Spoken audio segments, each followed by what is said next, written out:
say what you say. So.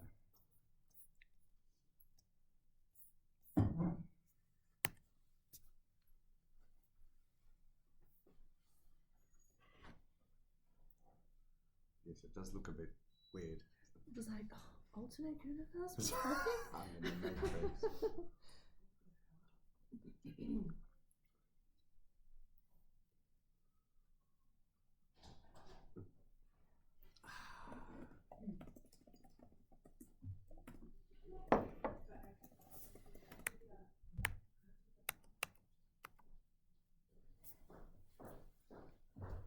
So you know how Clarence was saying the change took 7 years? I mean, how many 7 years do we have? Wow. You know the change that you said, it took 7 years for them to realise that they have to change it. Yeah, yeah. Like, we don't have that much time. I think probably some other people also think in the same way, but somehow at some point, someone who can make the decision. Hopefully the next time that same level of change will only take 3 years.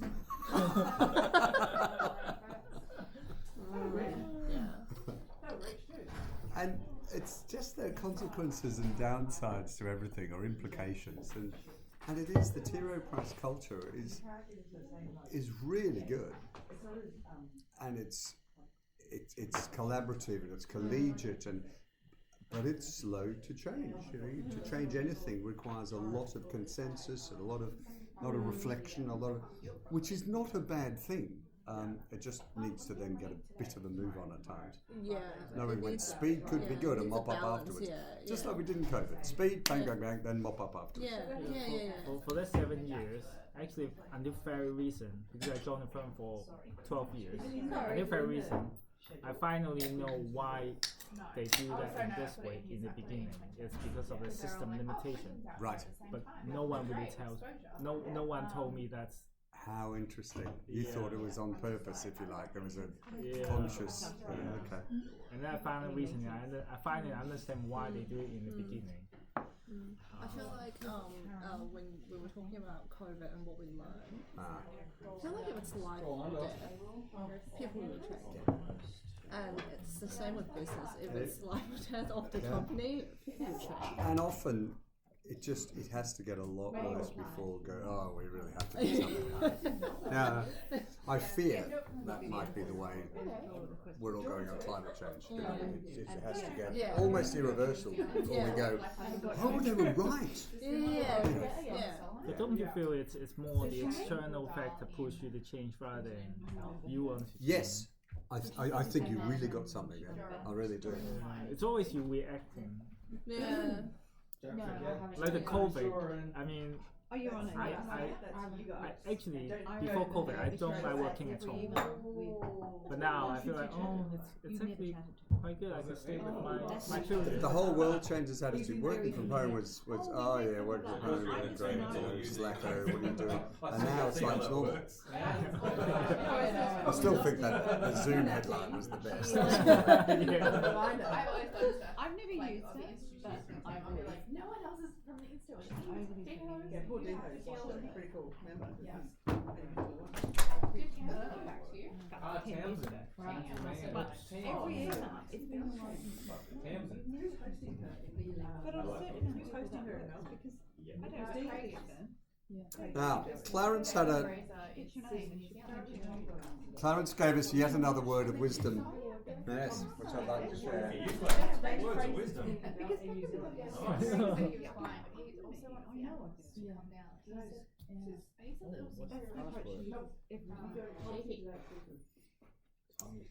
So Clarence said maybe there was something that something Jennifer said is Clarence, that change you talk about took 7 years. We don't always have 7 years to make changes. That's incredible patience. And what Clarence was saying is that maybe it's requires external forces for us to make big changes. And I think there really is something in that. that often big changes happen because the market's changed, because clients are, we reach clients are no longer buying us. The biggest changes we had was due to COVID, like work from home. We never would have reached that. Exactly. That was the point he was making. Yeah. And there is something there. But what we need to do is to somehow learn from the lessons of when external forces force us to change what we do. How can we adopt some of those same techniques, even though there's not an external force? There's not a burning platform, as we'll see in a second. One company that has done that incredibly well 3 times is Microsoft. Back in the 90s, they were floppy disks and then CD-ROMs, and that's how you were getting your window. What was DOS and your Windows and all that sort of stuff. Then they switched because they missed the internet, and they switched. It cost them something like 500 million, an enormous amount of time back then, to switch the whole company to internet. So you download Windows from the internet, and they just didn't see that coming so quickly. And then they fought that battle to get rid of Netscape, and it wasn't all nice what they were doing, but they then adapted. Went, oh my gosh, the whole business needs to change the internet. And it was a wonderful example of they didn't need to change, but when they saw the need, they didn't see the need to change. When they did see it, they changed really quickly. But not all of the people in the organization understood why this was such an urgency or such a necessity until afterwards. So Bill Gates and his top people obviously saw it and did it. Then they did it again with the cloud another 15, 20 years later. And now it's a cloud company. Not just a service. And now ChatGPT. I've used for the last book I hired 2 researchers to help me because I was so busy. Now it's just ChatGPT, and it was ChatGPT 3.5, and I thought, oh well, I'll just pay the $20 a month for ChatGPT 4. Now I get it free with Bing. It's like, gosh, that was quick. It's remarkable. It's remarkable. Right, how we react to change. Let's get personal, let's get emotional, because that's what it's all about. There's such a thing that I put together creatively called the Change Matrix, because it's a matrix about change. When I put this together, I thought I wouldn't show it to anybody, but it ended up being, we run these workshops at Henley Business School and so many organizations, and it works. The y-axis is fairly obvious. It's the size of the change. So from small to large, it's not binary. There are lots of shades of grey in between there. But it's the x-axis where the magic happens, and that's the degree of personal control that you have, that we have over the change. From none, it's all being done to me, to I am totally in control of this change. So I thought, okay, let's think of that. We'll divide it into 4 squares for ease. I'm not going to do 9 squares on this one. 4 squares for ease. Now, when I've got total control over a small change, that's really simple. It's totally in my control. I do it, crack on. When I've got no control over a small change, HR changed the recruitment process. Bit of a pain, but it's not that big a deal, and I just get on with it. It's a small, I just adapt. It's the top 2 quadrants that are really the interesting ones, and let's go for the extremes when we think of this. This is the same in work as it is in life. When there's big change that we have no control over, that's the burning platform change curve. And that's big change that is forced on me. And when we are in that quadrant, we go through a roller coaster of emotions that is called the change curve, or as Elizabeth, my brain's gone, Elizabeth Kubler-Ross called it the grief curve. She came up with it in the 70s. Does everyone know where burning platform came from? Yeah, I was going to ask you.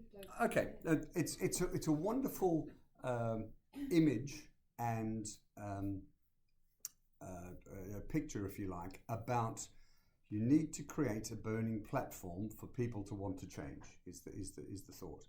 Now this is where it came about. 25 something like that years ago, there was a change consultant who was watching the news in the UK and saw an oil rig alight in the middle of the North Sea. And people with life jackets on were jumping off the burning platform into the freezing cold, tumultuous waters of the North Sea. And he thought and allegedly said out loud, well, there's a burning platform for change, boom, boom. And so many change consultants have adopted it since. What's the burning platform for change? With the imagery of people jumping off this oil rig that is alight into the water. Now, they wouldn't have leapt off the oil rig if it wasn't alight.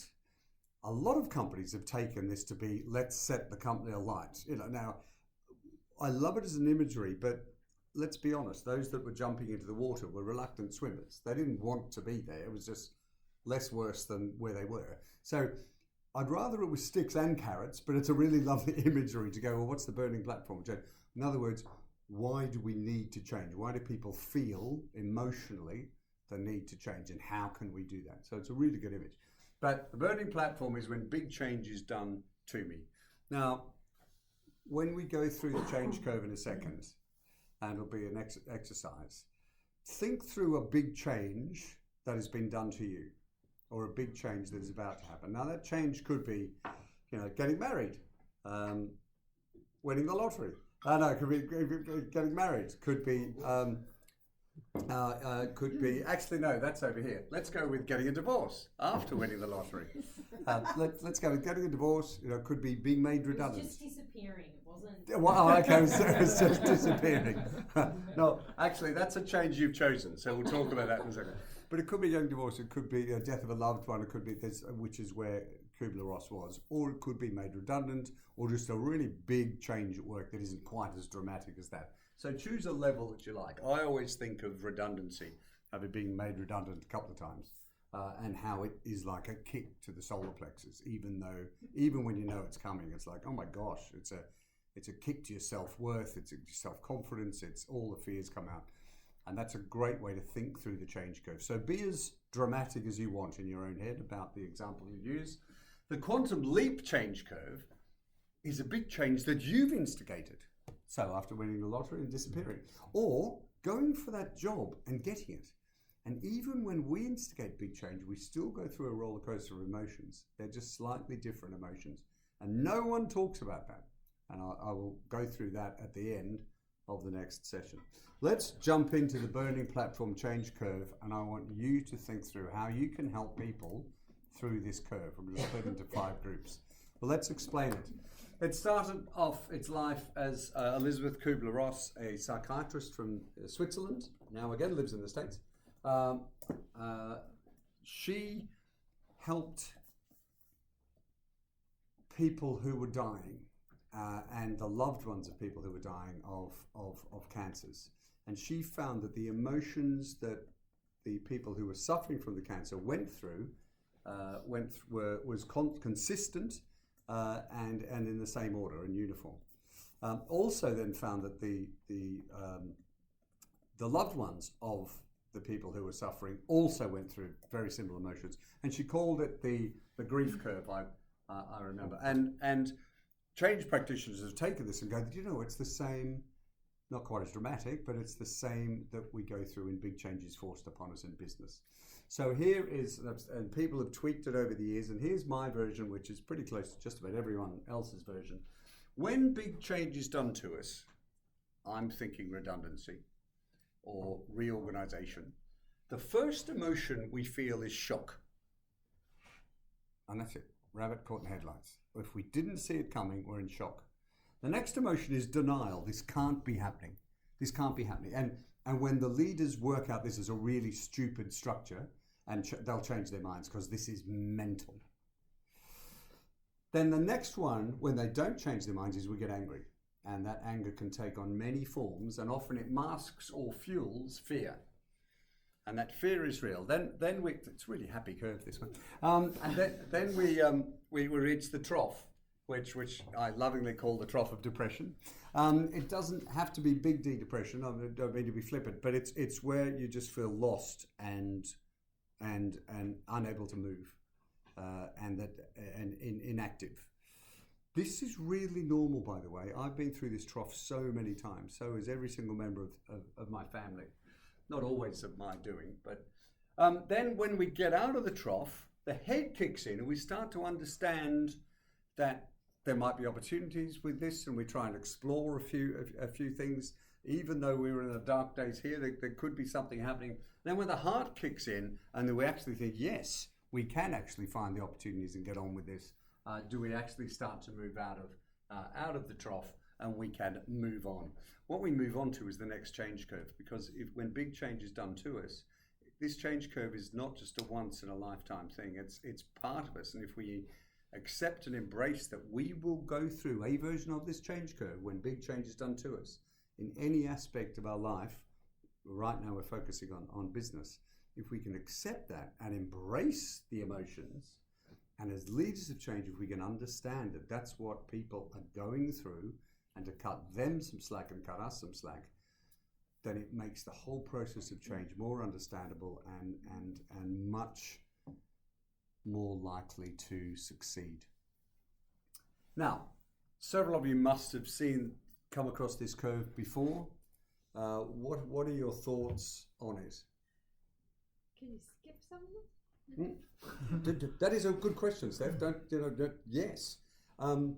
The answer is yes, and the answer is ish. One person who was in one of the workshops, she said, "That's nonsense, Campbell." So it was a little bit less nonsense. So I just had a huge change occur to me a few months ago. I got a phone call at work. My husband had a stroke. It was around Christmas. All my family's there, and so I didn't have time to indulge in any of this. I went straight from being aware, slightly shocked, went straight through to moving on. Because I had things to do. I got rid of the family here in the hospital. It was done. And I thought, you've got a trough waiting you down the track, because it sounds negative. It's not. It's what we need to be able to heal. And in fact, Elizabeth Kubler-Ross said denial can actually be good for us at times, because it gives us space to just assimilate what's happening before we can then move on to the next step. But that's a really good question. Another HR manager said, "Oh, I think a whole bunch of our people went straight from anger to moving on. They've never accepted it, and we've got all this residual anger in an organisation since the last reorg, because they were downsizing." She said, "I'd never thought of it that way. We've got all these people who haven't gone through the, oh my gosh, what's going to happen, and haven't truly accepted it.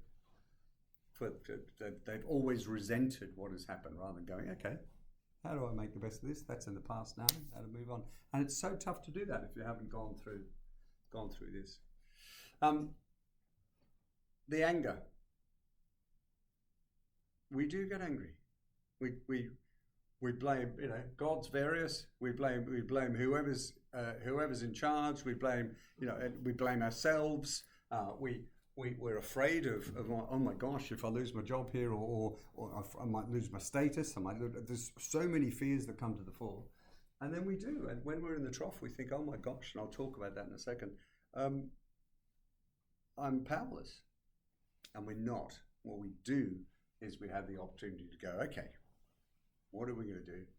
Let the head kick in. Let's try a few things, see how it works. Then the heart can move on. One of the other things about this curve is it's different. Is it amplitudes for different people, different circumstances, and it's also different wavelengths.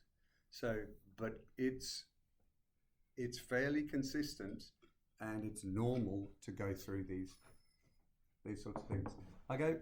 During one workshop, one of the people in the workshop was started shedding a tear halfway through, and I thought, oh gosh, what have I said again?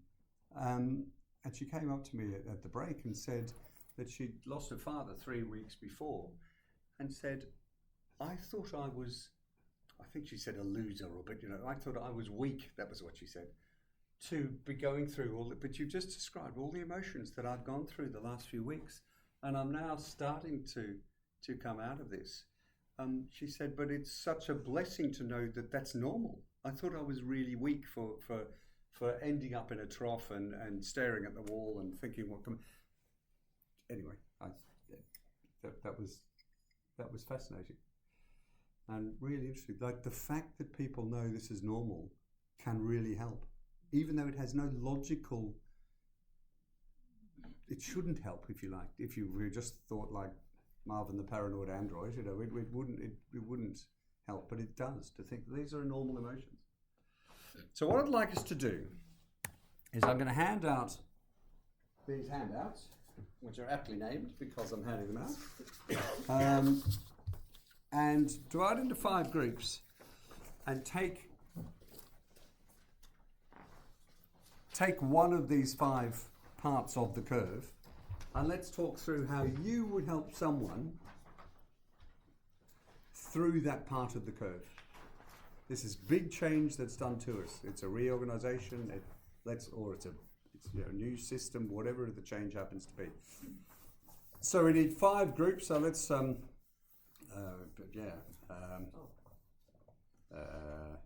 actually, let's not do moving on. Let's just do the first 4, and we'll do adoption last. We'll all talk about that. So if you 3 can be the resistors, if you 3 can be the frustrated people, if you could be the in the trough of depression, you 3, and you 3 here as the explorers. And how do you help people through that part of the change? So read it. I'll shut up and have a chat for 10 minutes.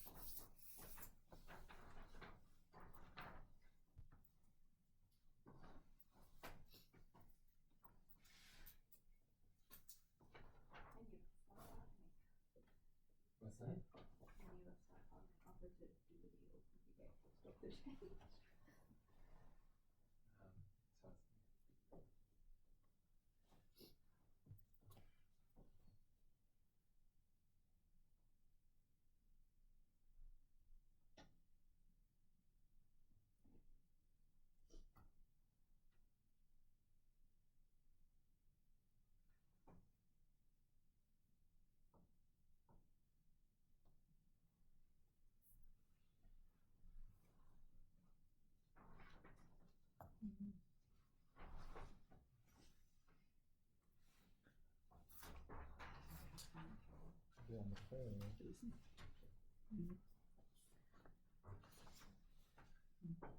Support. Maybe don't push them to have to move on. Just let them. Yeah.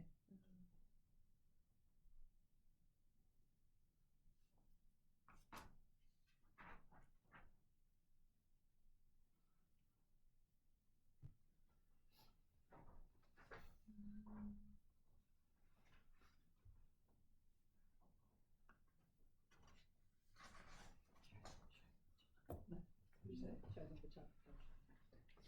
No, I think show them the chart's great. Yeah. Maybe there's hope in the chart. I reckon there is. There's a bit of shift to go through. Yeah. They'll know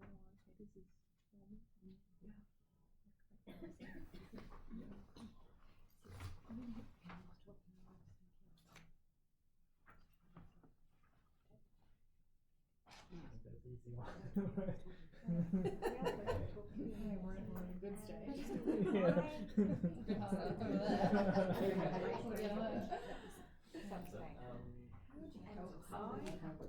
found that I spent a long time just doing this place. I think the positivity is key there, like optimism.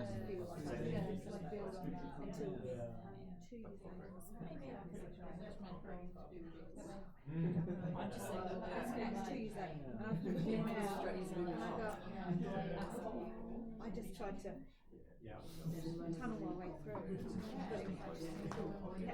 I had 2 experiences where I think I just went through this. Since I lose my cat. Yeah, but it's been I think it was 16 years old. So it's been like many years.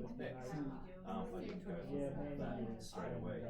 However, Yeah, you stop. well, to me, it's stop where you do step back and go, I think at this stage, this is, oh no, this is easy.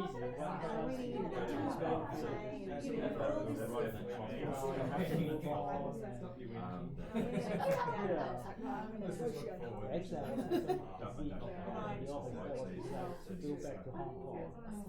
Yeah, it's like tended to, I also actually spoke with a friend for my dad. Wow.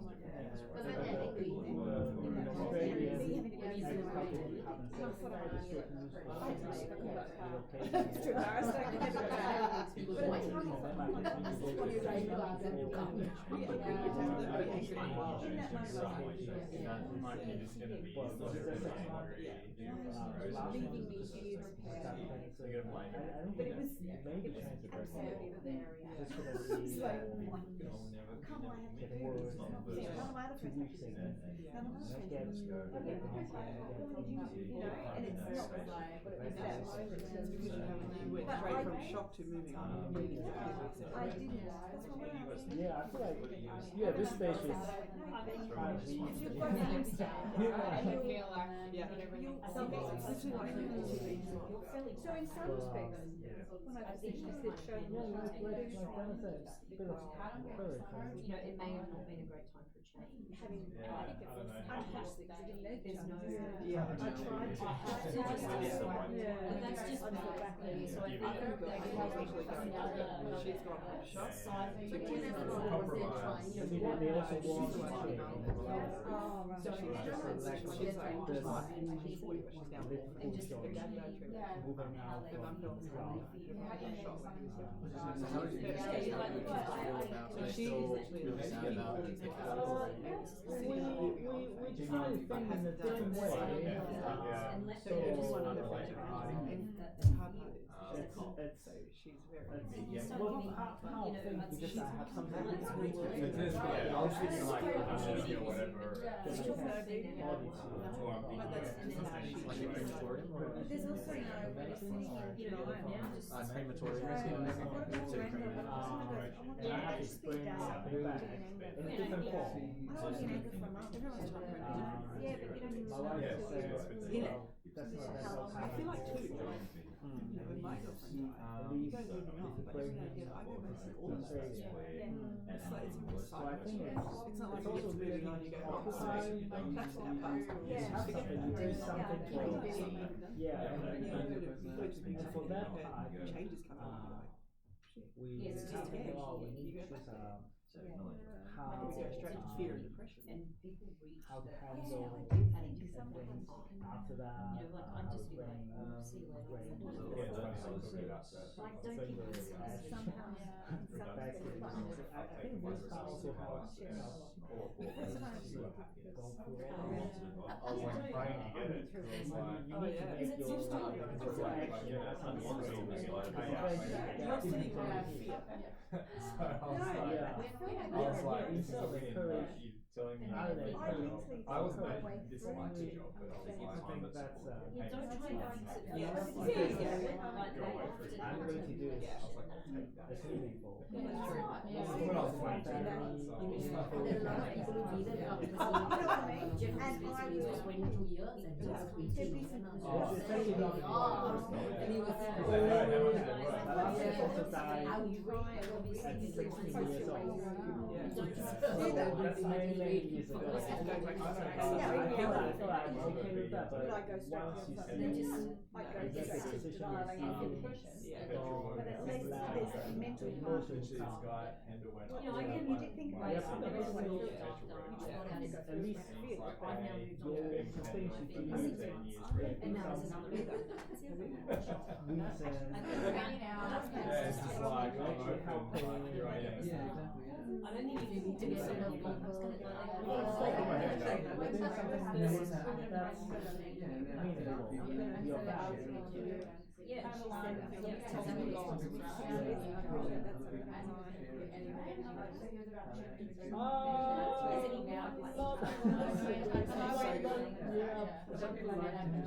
maybe at some point that's I'm talking to myself. the I was like, oh, that's what I was doing. He already gave the letter to his manager. And like, yeah, we'll sign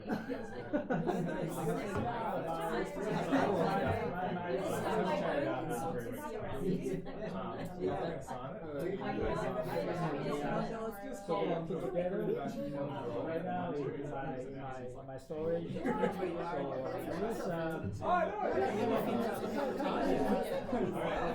So I'm thinking this way. You got it. And I was like, Spend their money, why not? whereas I think if you were just staying Yes. Jen's got a couple of kids as well. I almost cry talking about this story because my cats are what really? That is statutory. I could be wrong. It's 30 minutes is not long a long story. He got cancer a couple months ago. Anyway, how do Anyway, what about the question? Yeah, what about the question?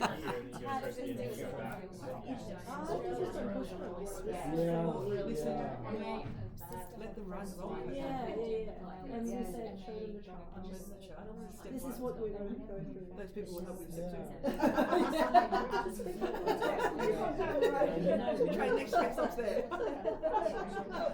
We're here to hold your hand and listen. When you're angry, don't come along. I told for the election at the beginning, it's like 20,000. Okay, how's everyone going? Moving a horse before. You ready to share? Would like another minute?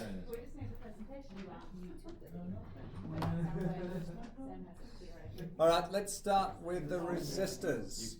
Resistance is actually, I should have told you that. I put that in the wrong spot. It's shock and denial. Okay. And I should have told you that beforehand.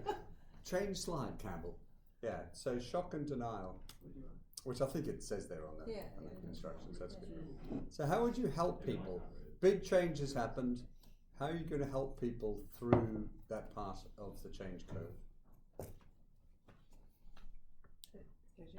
So we said don't push them into, going to the next stage. Just let them be, listen to them, be there to support them, as well as showing them this chart.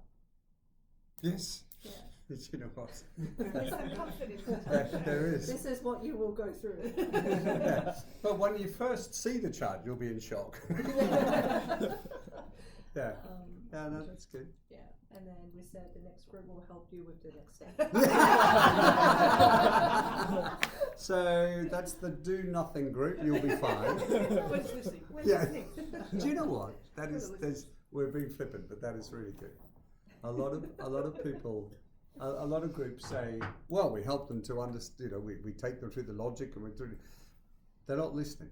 When someone's in shock, they're not listening. And it was an HR director who in one of these classes waited for everyone to speak, and then said, let me tell you what happens when people are in shock. If I have a letter that says you are at risk of redundancy, the moment and I've got a one-on-one meeting, they sort of know what this is going to be about, and the moment that R word comes out of my mouth, they're not listening to anything else. That's it. They're gone. And so she said, we can want to say, now I know you're in denial and you need to be moving on, but you could say anything you like, that here's the process and this is what happened, and they're just not taking it in. So spelling out the process at that point, well, it seems logical, sort of isn't. So she said, what I do is I give them the letter that's got all the process of what's going to happen, and say, go home,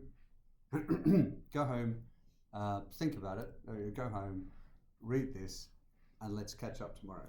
So at least they then got out of the shock. They'll be in denial tomorrow, but at least then have the process. And I thought that was really good. That people are just not. So how do you help people through denial? I think it's giving them time. Anyone else thoughts of helping people through denial? Just listen. Yeah. Because if you jump in with you're in denial, you need to get out of this. If you do that too soon, you're just talking to a deaf person. Okay, that is cool. So I need to change that slide to be shock and denial. Yes, good. Isn't that interesting how I never noticed that until today? Thank you, thank you. Okay, group 2, the frustrators. How do you help people through anger and fear? We probably wouldn't show them that chart. Say you're here, you're angry. You're at the beginning. But I think we were saying that, just letting them have a platform to vent. Like, you don't want to sort of jump in and say, don't be silly, like, all be fine, like, all that sort of stuff, like listening to them and their concerns. I think we went back to, like, how do you help someone feeling anxious and fearful of change? We went back to everything we talked about before, like checking in on them, making sure options are available, pathways, the reasons why. So sort of giving them all the information that they sort of need. But we also thought that people also need time. Like if someone's really angry with the situation, you're not immediately going to say, well, let's have an hour talk and we'll work this out. Like you might just need to give them space. You don't want to poke the bear. So I think that's sort of... You don't want to poke the bear, I quite like that. Yeah, and then Jared was saying you might want to bring a third party in. So if they are angry and sort of the anger might be directed at a particular person that's implementing the change, a manager or something like that, it might be good to get HR or a third party in just to sort of talk through, like if they're trying to bargain or something like that, talk through the options for what. Well, bargaining often happens here. I think, which is interesting. One of our questions was how you engage with someone who's looking to bargain. And that I Give put them a rotten deal. I've put that. You can really get one over the riddle week moment. But I think it happens in exploration mostly. We had a chat about it, but we were also like, how would you? Like, you don't want to straight up be like, no, I don't want to bargain with you, I don't want to listen to you. So I think that was. But let's tackle that now because it's a really good. It is a really good question because the normal reaction is once you've gone through various. Often it's here, but we'll talk about this again in a second. But often people are like, oh well, look, if it's a cut costs, I'll just do 3 days a week, or why don't we all take a 10% reduction in pay, or why don't we, it's trying to bargain, and the longer sometime to be kind, you need to be sort of cruel. Yeah. So the longer they are led on to believe there may be an option for some other outcome, then that's sort of cruel if you know it's not going to be. But you don't want to be rude as well. So there is an amount of listening, and then there's a case of all of those are really good options, but none of them are going to happen in this case. And you could tell them why, or you just, that's it, I'm afraid this is what we're doing. Because then that will be, they'll slide back down into the trough, but at least they'll go, okay, as they say in Ted Lasso, it's the hope that kills you. And that's sometimes there's some logic and facts have got to get in the way. But anyway, back to here, anger and fear. What I like about what you've said is you've just accepted that this is normal. This is valid. The anger that they're displaying is valid. The fears they have are valid, and you're saying don't diminish them, don't belittle them, don't try and help them out of it to start with. It's because these are valid emotions.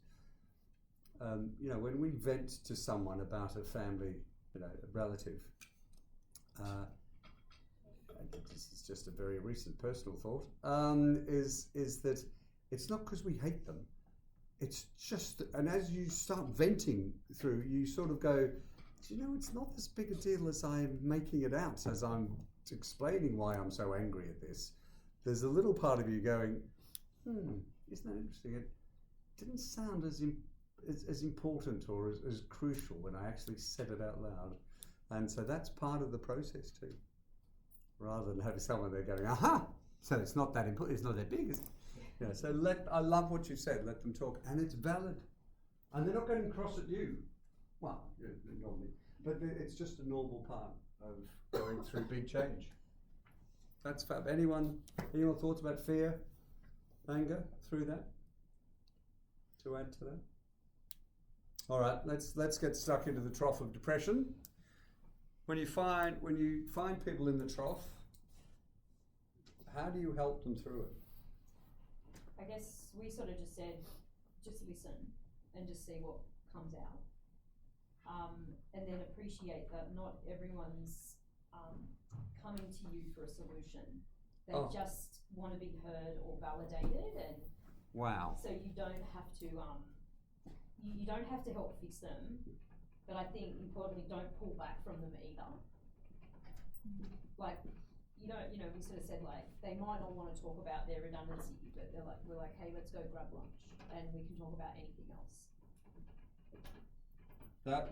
That is the hugest. I wish I'd had that before a week with my parents. That is an enormous light bulb moment for me. That's brilliant. Not everyone is coming to you for a solution. Most of the time they're not depressed, right? They just want someone to feel normal again. How do you get someone out of the trough if they're in the trough and they can't get to stage 4? Oh, you've set me up for the next slide. Yeah. So, You get a cookie.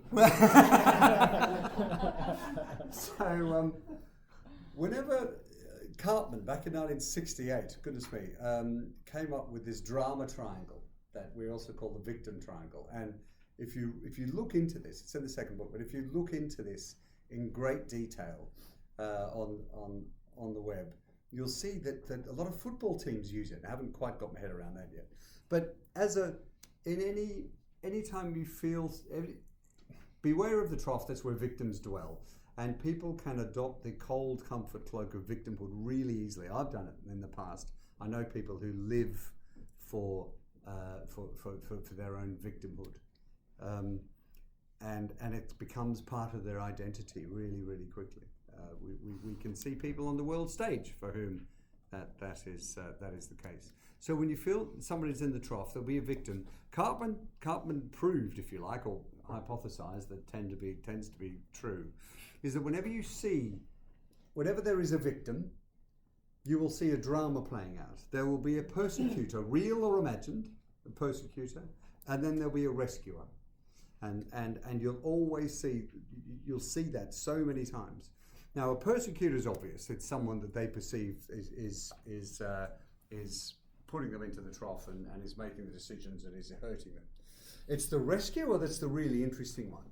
A rescuer is a person that comes along and puts their arm around them, physically, really, or literally or metaphorically, gives them a cup of tea and sympathy and says, "Oh, you didn't deserve this. Aren't they nasty?" And this, "Oh, you poor thing," and because that's what people want. Not everyone's coming to you for a solution. They just want some empathy and sympathy and a cup of tea, obviously. But to sit there and go. Now, what rescuers do is they don't stop doing that, because rescuers really like rescuing. So they'll always be there going, "Oh, you poor thing," and by nature they tend to be keeping the victim as a victim, because then they can keep rescuing, which is a really interesting phenomenon. So you will see those three things play out. Now the question is, I'm going to put it back to you for ideas, how to get out of a drama triangle or a victim triangle. What are some ways of doing that? There's no wrong answer, by the way. How do you get out of that? Seek someone else's, not your go-to rescuer. Yep. Someone else to. Totally, that's the big one.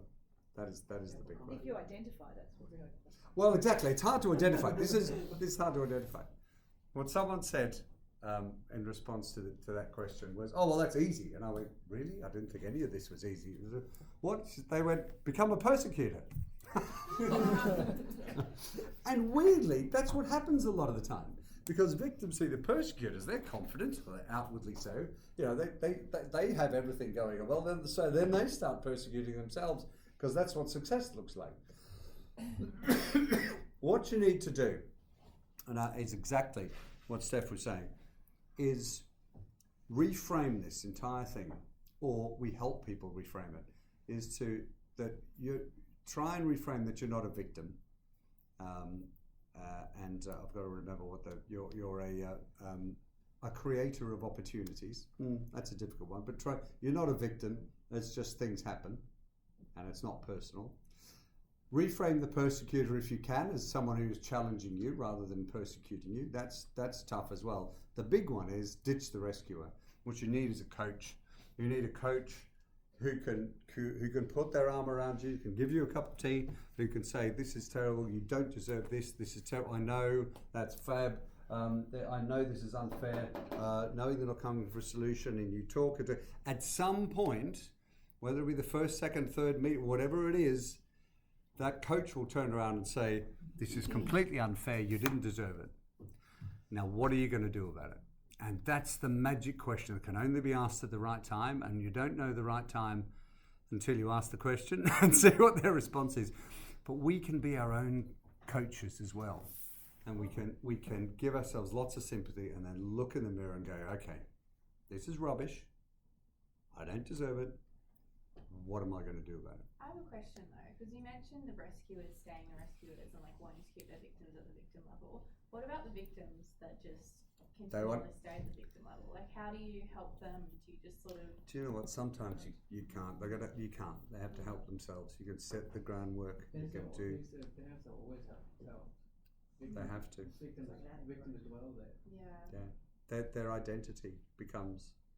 A really good friend of mine was a senior person at one of the big auction houses, Sotheby's. His specialty was a particular European art of a certain period. Don't remember the details. And he was made redundant after 17 years at Sotheby's, and he instantly went into this victim that was inside him all the time, and finally the imposter syndrome that was always in him all the time. And he said, finally they found me out, and I always knew I was useless. And he then went and got an inappropriate job managing a gallery in Zurich that was fraught with danger, and then that ended in tears, and he went, see, absolutely, and it just reinforces his victim. So he and me knowing this and also seeing an opportunity. One of my clients was a multi-millionaire living in Monaco, and so I said to my friend, actually I first said to my client, what art do you buy? And he went, well, I don't know, whatever I think might go up in value, whatever I like. I said, well, what do you know about art? And he said, nothing at all. So if I was to put together, a friend of mine, Sotheby's, is a major art buyer and appreciator at Sotheby's, if we would put together a business that would help people like you to buy art and help you with it, would you be interested? He said, absolutely. And he said, and all of my neighbours in Monaco and the Tower Block would all be in. They would, because no one knows what to do. They just know we need really expensive art on our walls. And I went, wow, what an exciting business opportunity this. So I went back to my friend and explained. He got really excited. We put together a presentation of what the service was going to be, a draft, so that we could sit with the fellow from Monaco and go through it, and for him to give us feedback. And he was going to be our first client. It was really, really exciting. The morning of the meeting in London, Simon rang me up and said, I can't do it. I just can't do it. He said, I'm really sorry. I know you think I'm weak, and I just can't do it. And I went, I understand. Fine. No, I don't think you're weak. I hung up the phone and went, oh no, on so many levels. What was that? And he just couldn't, because he was so afraid of success, in a sense, that he was so wrapped up in his identity of victimhood, And it was such a shame. And I tried. He said, anything? He said, I don't want to, I can't, I just didn't want to fail again so badly. And it was so I don't know what else I could have done, but I've thought about it for years since. Anyway, so coach, what are you going to do about it? And that is the key thing with people, they change when they want to. So we have to help our people to want to change, but in the end, we can't make that switch. When I'm doing organisation design work with big organisations or small ones, the philosophy is the whole point to change is that we really want to change the people, but sometimes we have to change the people because they're not going to change. And you know, poor old Simon, that was it. That's where he's embraced. Now he might be happy. It's just the millions we could have made. But anyway, so there's another curve I want to tell you about, and that is big change that we instigate. And I only realised this when I hopped on the plane to go to Abu Dhabi. It was a fantastic gig for 3 years.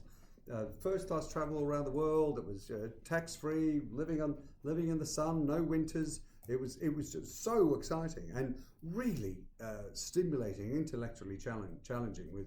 In the part of the organisation I told you about, with seeing every single proposal went to the investment committee. I hopped on the plane. I was really excited, and then I went, what have I done? And then I went, oh my gosh, what gives you the right to be able to, what if you're rubbish at this? You've closed your business down, you've had to go to Abu Dhabi, you've got 3 months probation. What if it all goes pear-shaped? What do you know about sovereign wealth funds? What do you know? And all of the fears started coming through. And then remorse, what have I done? You know, oh my gosh, you know, I've had to break up the family units because Emily's now going off to university and Charlie's going to go to boarding school and he never wanted to go to boarding school. The whole thing, total remorse. So what I did, I stopped drinking about halfway to Abu Dhabi. And then my head kicked in and went, come on. You've been through this. You're going to be really good at this job. This is good for everyone. Great for the family. So the family's not going to break up just because you left 3 months before Emily, you know, and this is just all fine. And then genuine belief going, actually, I am the best person for this role. They were looking for someone who knew strategy and HR and financial services. There's only one person, so you were the perfect person for the role. And I literally stepped off the plane into a new world going, that's a whole change curve no one tells you about. And it's true. If you get a job, you go for a promotion, you get the job, your first thing is, yes, got the promotion. The second thing is, oh my gosh, how is this going to go? Fear is, can I do this properly? And remorse is, I was really happy before. And then it's, no, we'll kick you through. So if you promote someone, or if you see someone get a new job, know that they're going to go through some form of this. It might be shallow, but they're going to go through this. So help them to succeed. And that's some of the things we don't normally do. So even good change when we instigate it. And that's the getting married, having a kid, winning the lottery, all good change. Even that has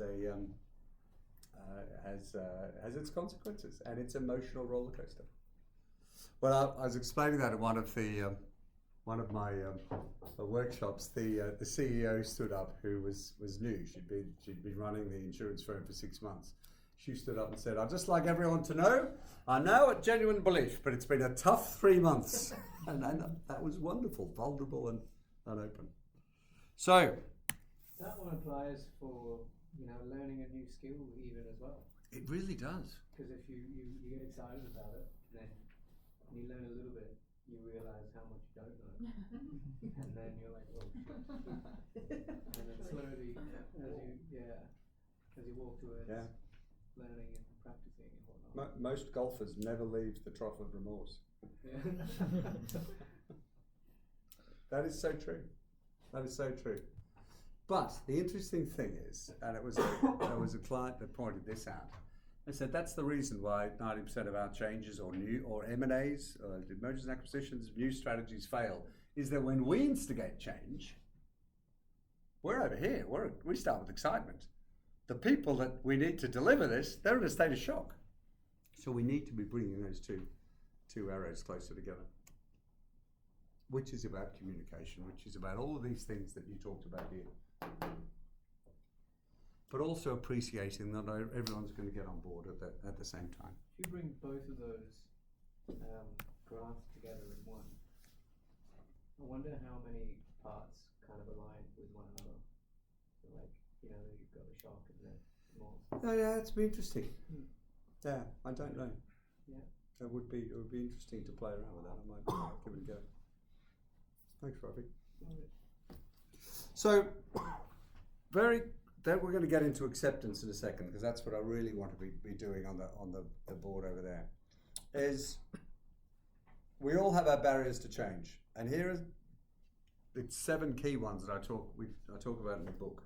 The first one is admitting denial. We've talked about that. The only way to get over denial is to end up admitting it. I'm in denial at the moment. This is happening, whether I wanted to or not. Bang, we're instantly over denial.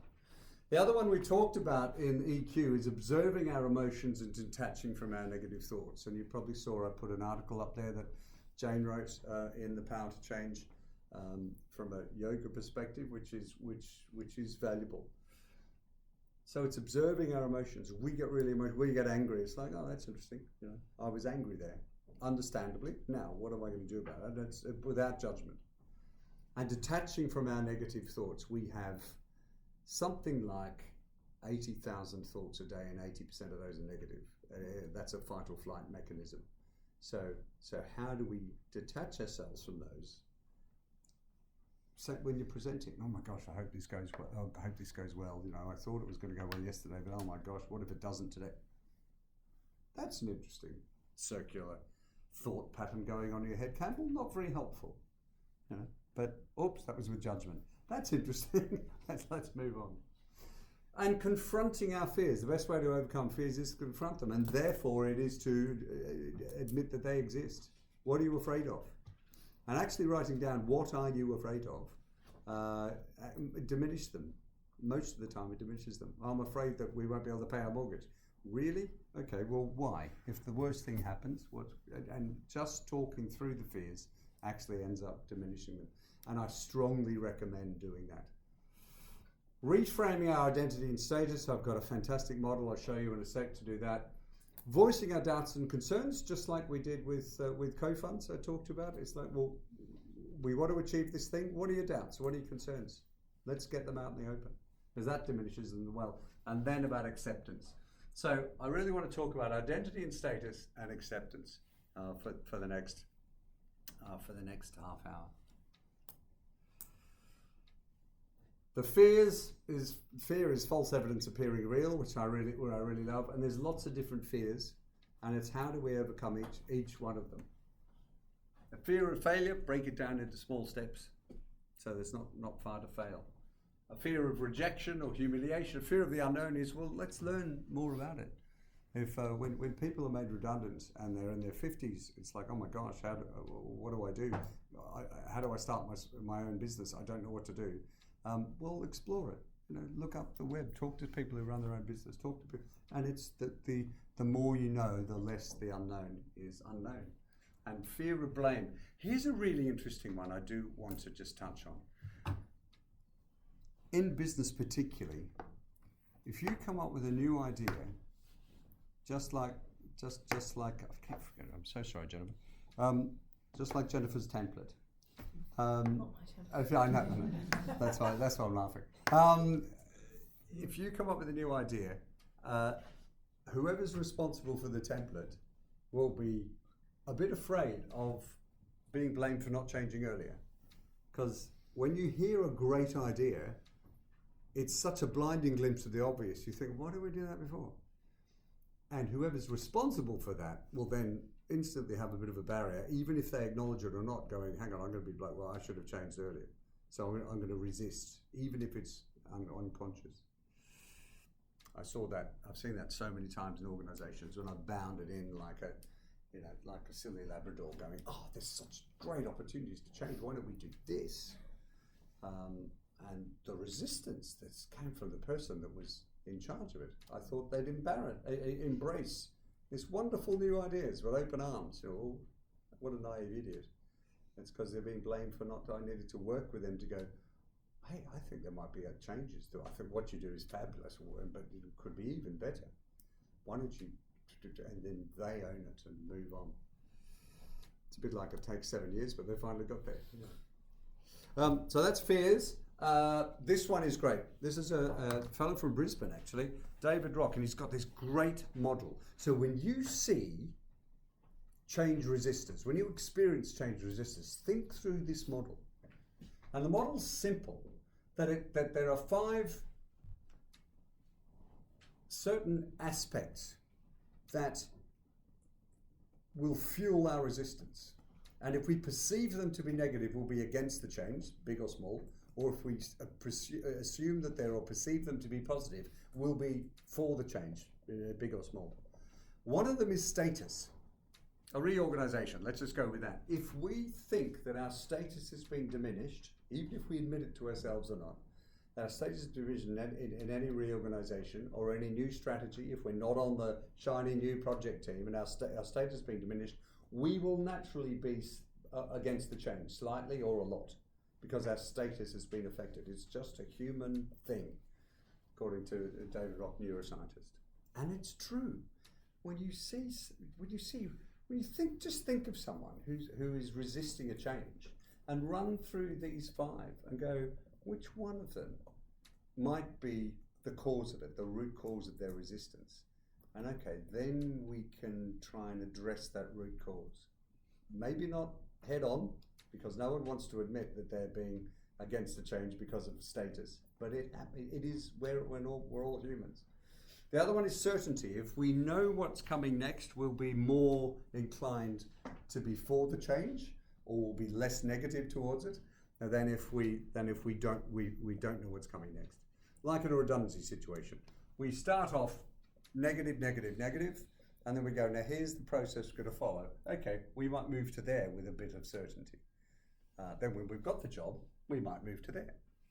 But that's so even just more certainty helps us move towards making the change happen. Relatedness or relationships, if we move someone out of one team and put them into another, the relationships all change, and that's a challenge, and that can be a cause of change resistance as well. And fairness, we all want to believe that we're treated fairly, that our tribe is treated fairly, or the group that we're in is treated fairly. Doesn't necessarily mean equal, but it means fairly. When I say equal, I mean, for instance, if a company had to downsize and they're going to need to cut costs by 10%, if you simply did 10% across the board, that would be equal, but it wouldn't really be fair if the sales targets were still the same and the marketing the marketing targets were still the same, but they lost 10% of the budget as well. So we can be logical to go, oh, I get why the support teams are doing 15% and the sales teams are doing 5% cuts. I get that. But we need to know that we're being treated fairly. So think through a change resistor. Think through why you think they might be resisting the change when you come up against it. And think through the SCARF model to go, I wonder which one of those is powering it and what we can do. Thoughts? Who's thinking of a change a sample of change resistance in their head going, oh, could have been the reason. Do you mean your own personal resistance or people that you... I'm thinking of other people. It's easier to see things in others than yourself, but yeah, either one. I look back on my career and I see, oh yeah, that was a status thing. Isn't that interesting? I didn't think of it at the time. I'm thinking of one that's not up there. It's like, but it's it's more like it's going to take more time for me to do this. So it's like not going to be as efficient for me to do my job because I'm going to have to learn to adapt to that new change to then get it done. So it's like an initial workflow.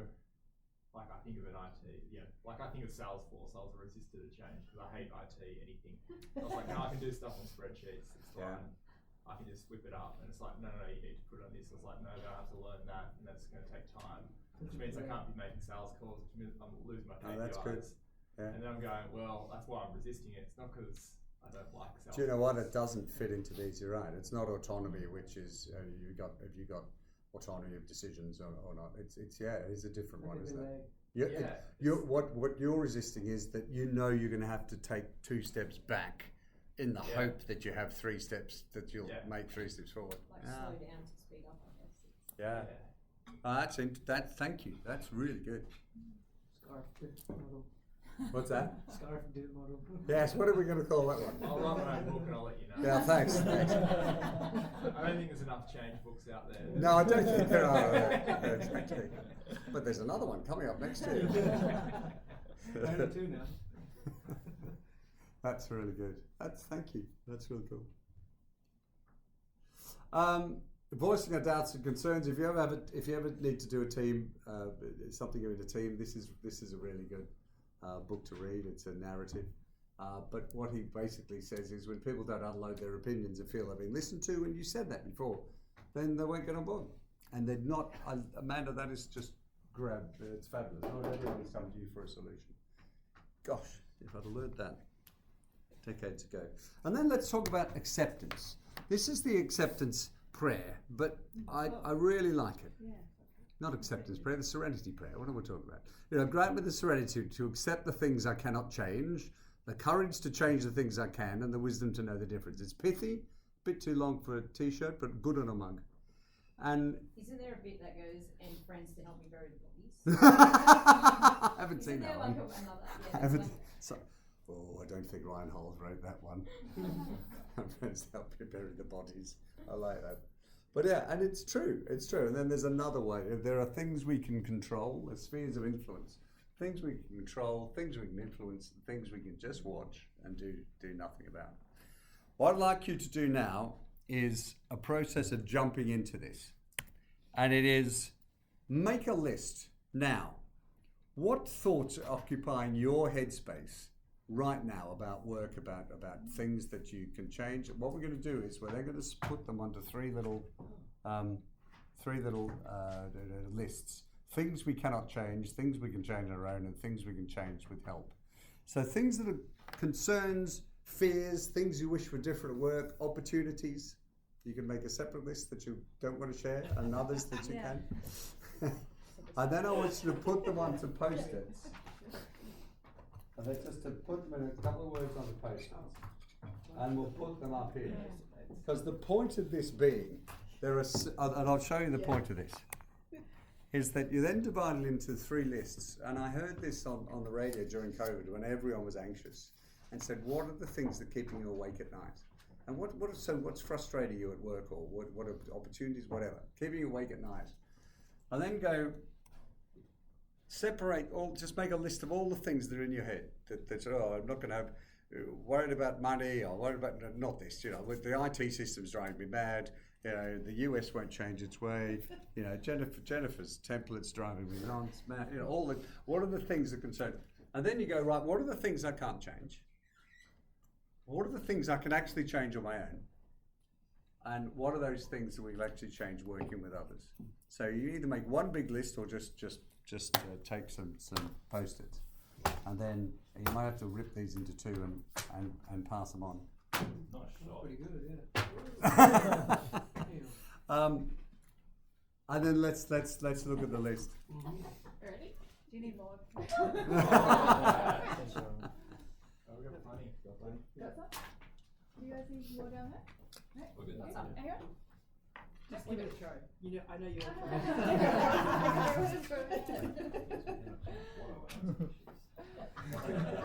So in your job, at work, in your department, what are the concerns? What are the fears? You can even do this with people at home too, or even parents. But let's stick to work today.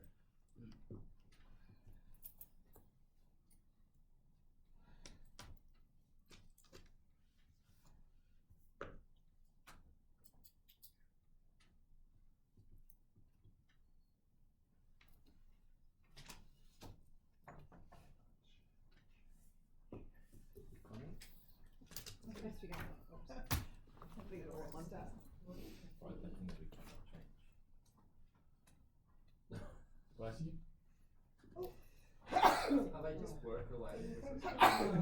Oh, I think so, but whatever, whatever's. There's nothing in my head that's work related. There's no concern at all. No. What's your role? Sorry, I've forgotten. I'm in sales. Just Genuinely knock on don't the door have and sell any the product. concerns or fears in your role. Is anything what would you like to change? Things you cannot change, performance of the product. Yeah, performance of the product. Okay, Tell bung me that to on. not worry. Get going. That's perfect. Things you can't change. Performance of the product. Yeah.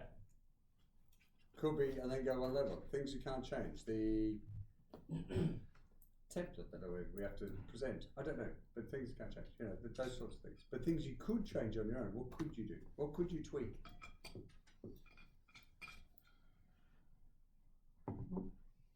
Wait, sorry. So are we putting our concerns and fears first and then converting them?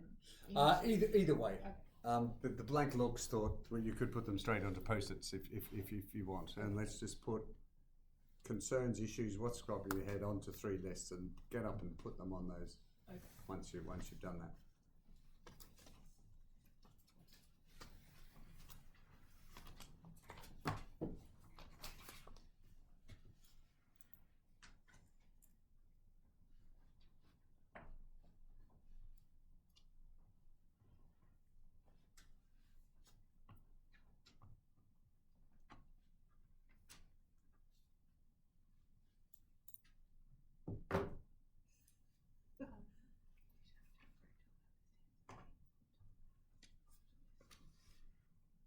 Put it on the post-it note, Townsend, an extra.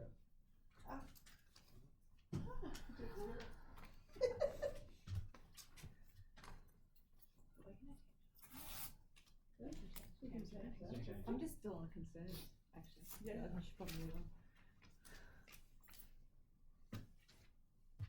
So it's concerns that you cannot change, or concerns and then you're Just doing concerns things you generally. cannot change within And then you, concerns. Ideally, you've got all these things in your head,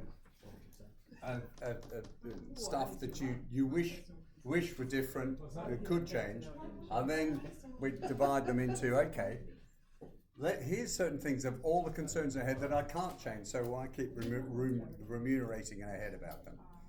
And then here's some of the stuff that I could get on with myself without being told to, and here's where I need help with. Because ideally, we end up with this. We end up with, let's not waste time on those.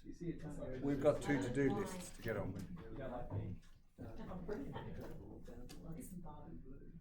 Now, obviously at Tiro price, there are no concerns or issues, or, you know.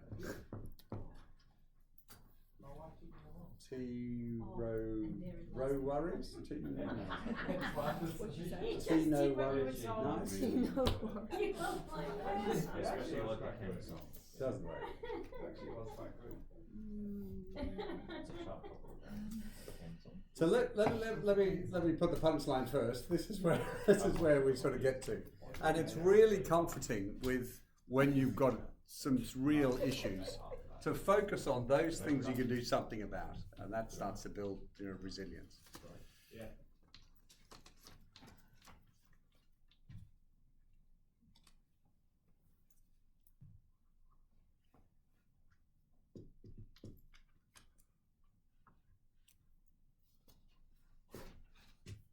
So, in Matt's world, there's probably something that annoys him about the IT setup, systems, programming language, whatever, providers we have to use. Let's bung that in this box and stop even worrying about it, because if there's nothing we can do about it, but there might be a little bit we can do on our own. There might be something else we can change.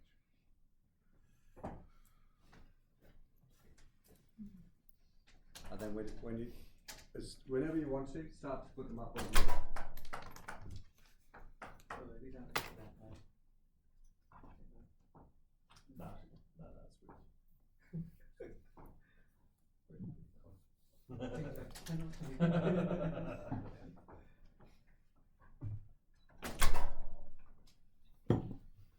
You can put them on?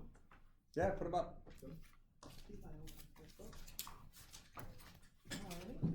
Well, actually, Tez and I can change. I don't know whether it's things we can't change or things we can change without. Depends if I'm looking at it up. Well done. The virtual. Do you want, what do you think? Just I would do that. I've got the same thing on somewhere. But sorry, Matt. I don't think. Pretty good. In the immediate, I don't think. that's when I can be good. I've got the same thing, so I'll put it in a different spot. No. Oh, just to prove a point? Okay. wearing heels. Ah, right, Oh, okay, yes. well, I don't know where I chose that. Yeah, well, that's what Carrie It's just, she's got the same. Everyone knows everyone else's handwriting. I don't know which one it goes in. Kerry, I'm scary. I'm done with Scary your- house. The sun's out. last time I'm doing it. Well, at the end of the day, though, you think Sun. A little bit of sun. Every little bit we can get. Yeah.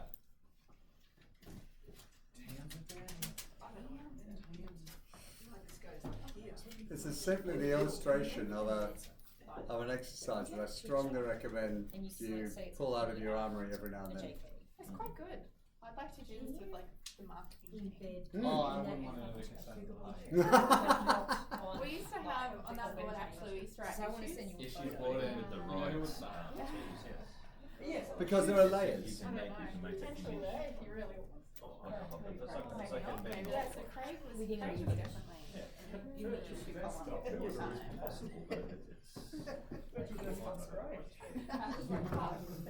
All right, Clarence. No, I didn't write it. No, that's sorry. Stop doing it. Yeah, so say I'm like, just say I'm like, quickie. I didn't put one IT. Within a minute. Thank you. I didn't come to mind. But I thought he wrote virtual. I can change Even though I hate carrying things, I carry that. I just stick it in your. Right, folks. Thank you. This is there are layers to this because and really we could spend a lot of time on this, but I think if you do it within your own teams and your own thoughts, because there are part of this to go, well, there's some parts of resource allocation that I can't change, but I could influence a bit.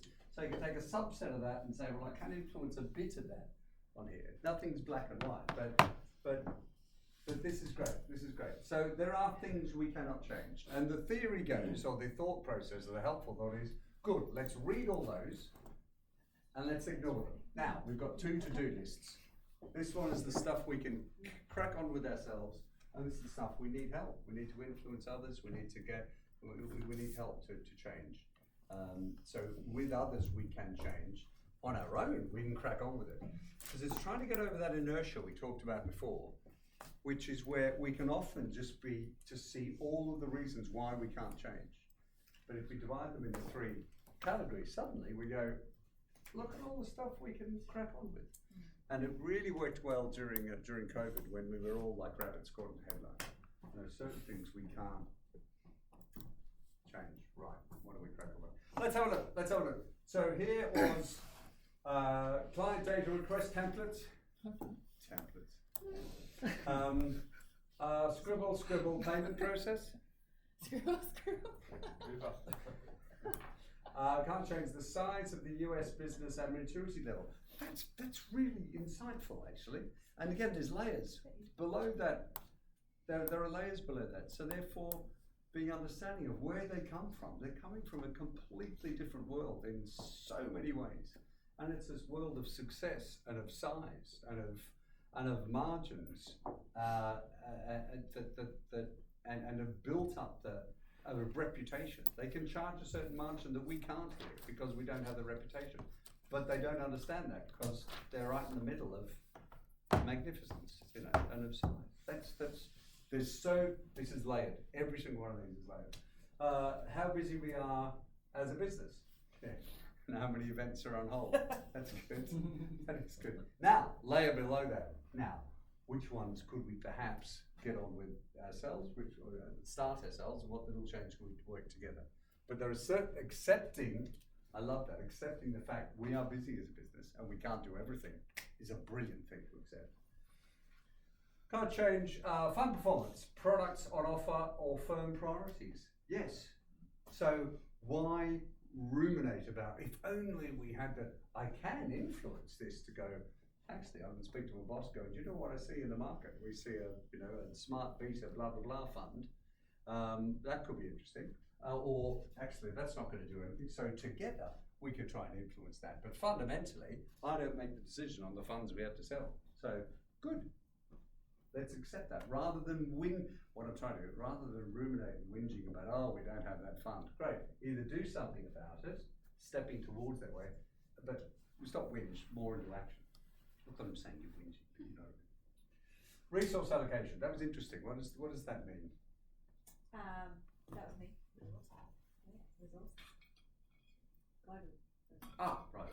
Okay. Sorry. But what could you, as there a layer there, do we go? But actually, there's a sub element of that we could maybe do something with. Is there any autonomy there? Yeah, maybe some little bits. You know, and autonomy was part of the SCARF model. If we don't have autonomy, then we're not engaged. That's really good. Losing clients or AUM. That's interesting. AUM I get. Losing clients? Oh, well, nothing you can do about losing clients. Yeah. Okay.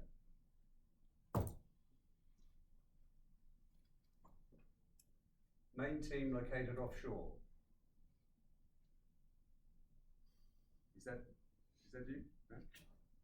Who's It resonates, so it's interesting. yeah. There's nothing you can do about that. And what are the consequences of that?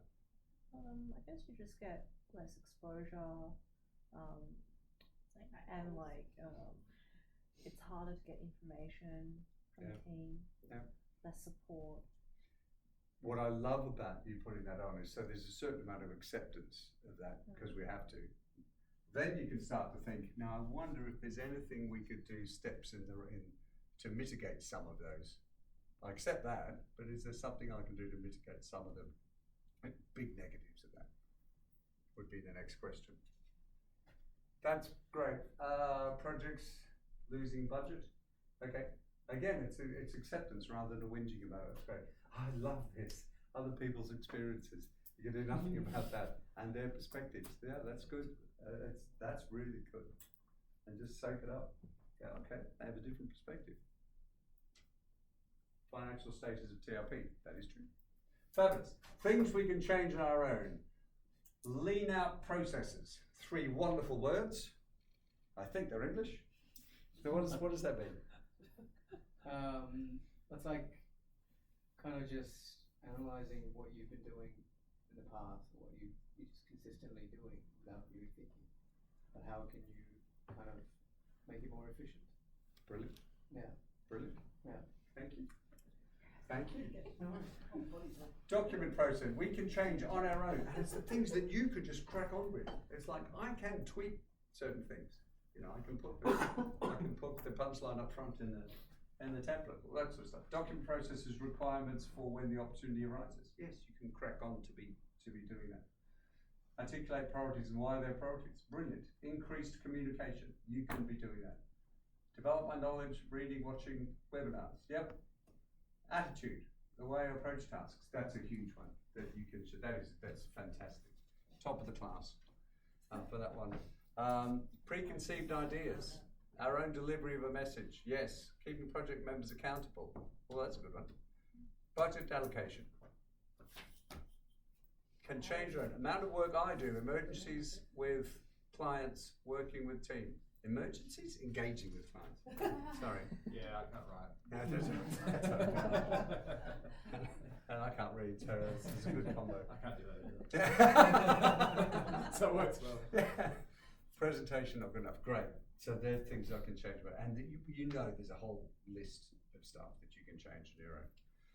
And together, keeping people accountable. I like that, the fact that we could do it here, but actually together we can work and keep people accountable for things even better. Tamsin Manning trip. That's just...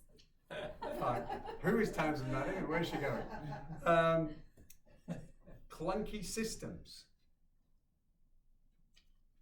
So together we can declunkify our systems. I like that.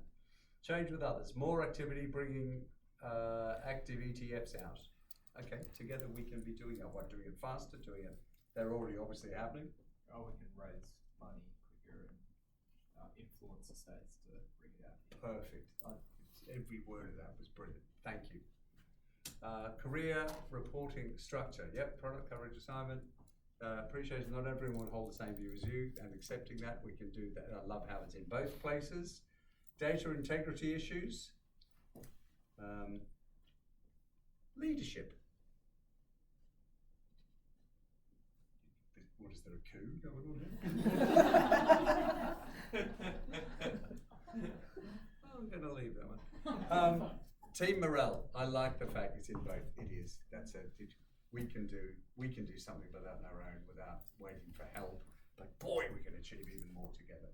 And I think that's a perfect example of the differences and complementary nature of the two. Not enough resources. Yes, except together we could. Good. That's excellent. Blah blah blah blah. Work on my weaknesses. I think they go in both. There's my and there's our. Communicate, understand others, reason to do things, reassign tasks, eliminate waste, resourcing. Like, you get the picture. And there's some real nuggets of wisdom in there. Thank you. What I love about this is read it all, fabulous. Don't screw up the ball, as the psychologist told me to do, and forget about it, because if I screw up the ball, I've forgotten what I've written. But we go back to go, oh yeah, I can do nothing about that. I'll stop thinking about that. I'm going to focus on my to-do list. Acceptance is about working out what you can change, what you can't change, and what you can change, with help. That plug, I don't know how that works. Right, the only certainty, as Splicky said, is uncertainty. That should be on a t-shirt. There's also something about resilience, and I'll leave you to either have a look at the book or go over this quickly, because I want to hear from you for the last 10 minutes. There was so much that we covered. Resilience, this is courtesy of the Mayo Clinic and the American Psychological Society. I can actually put onto the portal the chapter of the book that talks about resilience. And a lot of these things, it was big during COVID because everyone was feeling a bit fragile. Accepting that change is part of life. Here's the key ones to me. Keeping things in perspective makes us more resilient. Forward momentum. One person said in COVID, I make every day meaningful. I've got 3 things I'm going to do for me today. I'm going to go for a walk. I'm going to eat nutritious meals. And I can't remember what the third thing was. And that was an important part of her being resilient, building her resilience. I like and take care of yourself and be proactive. But the big thing is accepting that change is part of life, and everything then flows from that. It's a good chapter in the book about building resilience and helping others to build their resilience as well. Resilience is really simply just, in the end, its synonym is accepting change as a part of life. Right, this was going to be 15 minutes, but I've got overexcited again. What do you think after today? What jumped out? Either light bulbs or stop doing, start doing, continue doing. There's a lot of stuff today that needs to be revisited in your own time. Who'd like to share their thoughts?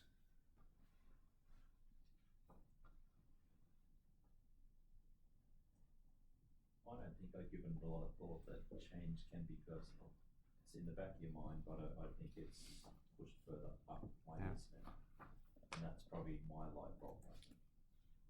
I understand that obviously a big part of my world, because changes that I make affects the wider business, right? But I think just the way that it's communicated could be different. Take Jared's resistance to jump into Salesforce. Imagine a different way of actually acknowledging, because he's not the only one. Every single person has looked at Salesforce and thought, how did this ever become a big company? Where do I start? And this is going to take up my entire life, and I can't see any benefit. Very few Salesforce change programs start with acknowledging that it's going to be 2 steps backwards, but trust us. Here's all the data and quotes of how much easier life is and money it makes. But just acknowledging that. Still breaks. Yeah. But I embrace anything IT.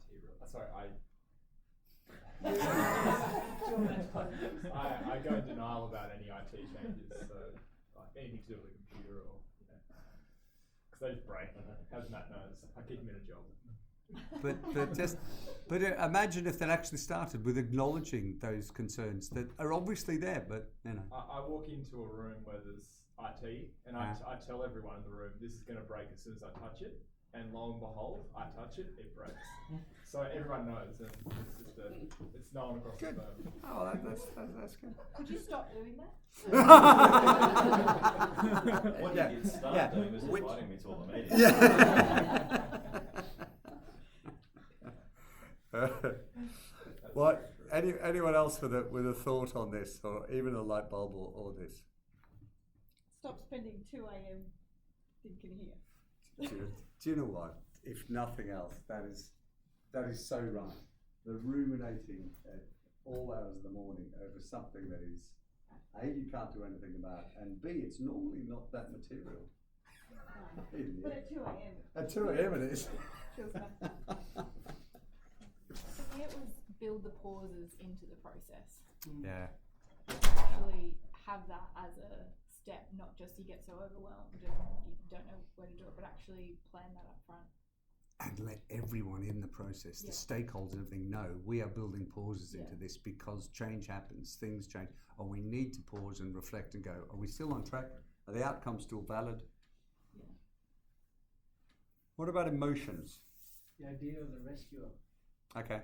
was Yeah. interesting. What you said about how they keep you in the loop of rescue. You know how some people are described as, well, they mean well, Yeah. and it's such a backhanded compliment, and that's what I think of a rescuer. They do mean well, but there's something inside of them that doesn't want you to. Yeah, it's almost as if they like kind of need something to. It's their identity. Yeah. Weirdly, on that triangle, you will often see people move around as well. You know, the victim becomes a persecutor, the persecutor then, it's all very strange. Kind of feeding each other. What about emotions? What jumped out at you about emotions?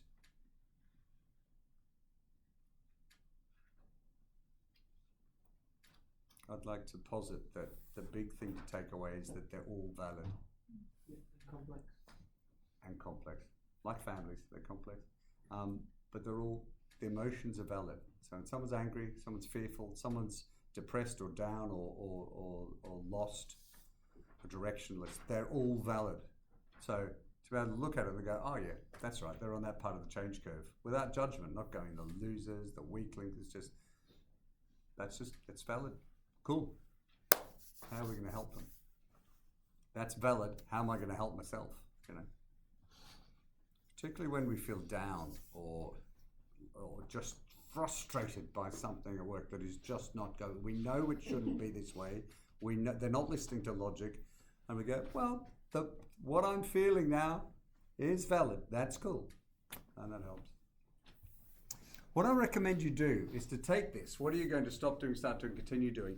Take that away as your homework. I'm not going to test for. I think I am going to test for it. What I want you to do is next Friday when we get together, thinking through all 4 workshops. What's something you're going to stop doing as a result of these workshops? What are you going to? A few things you're going to start doing, and a few things you can continue doing.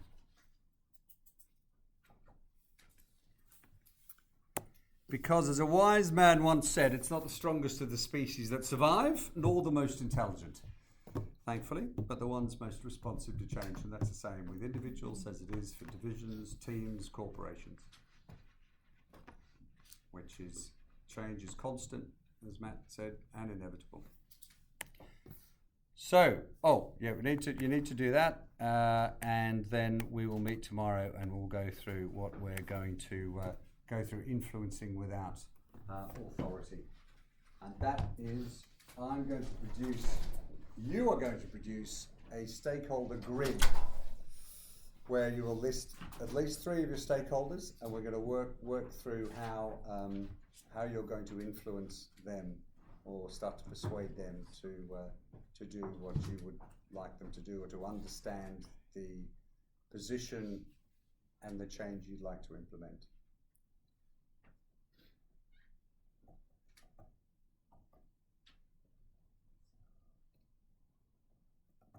And are there any project managers or program managers here? There's a couple in Singapore. I think we all unofficially Unofficially have them. Oh, good. Well, we're going to do a stakeholder grid, but we're also going to talk about a few of the stakeholder segmentation tools that are also on the portal. That's a good news. But come prepared tomorrow morning with the stakeholders in mind that you need to influence. And there's videos and everything tomorrow. It's very exciting. Oh yeah, that reminds me, Matt. We need to make sure. Thank you.